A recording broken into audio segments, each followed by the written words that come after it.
Welcome to Chillin' 101. We hope this video helps. In this video, I will show how to make pork enchiladas. First, brown 2 pounds of pork shoulder in a Dutch oven. Add 1 cup of chicken broth, 1 chopped onion, 2 cloves of minced garlic, and a teaspoon each of cumin and chili powder. Bring to a simmer, then cover and cook for about 2 hours until the pork is fork tender. Remove the pork and shred it, reserving the cooking liquid for later.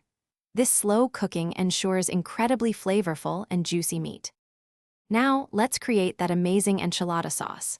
In a saucepan, whisk together 2 tablespoons of flour with 2 tablespoons of oil, then gradually add 2 cups of the reserved pork liquid and 1 cup of tomato sauce. Season with chili powder, cumin, and oregano, simmering until thickened. Mix about 1/4 cup of this sauce with your shredded pork and 1 cup of shredded Monterey Jack cheese. Warm 12 corn tortillas to prevent tearing during assembly. To assemble, spread a thin layer of your delicious red enchilada sauce on the bottom of a 9 by 13-inch baking dish.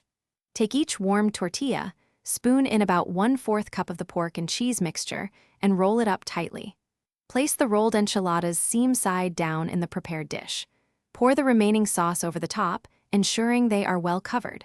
Sprinkle with another cup of shredded cheese. Bake at 375 degrees Fahrenheit for 20 minutes, or until bubbly and golden. Once baked, let your enchiladas rest for a few minutes before serving. Garnish with fresh cilantro, a dollop of sour cream, or some sliced avocado for extra freshness.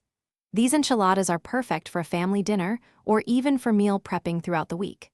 For easy storage, check the description for a link to some fantastic leak-proof containers and other great deals. They'll keep your leftovers fresh and delicious for up to 3 days in the refrigerator. Enjoy your homemade pork enchiladas. Thanks for watching.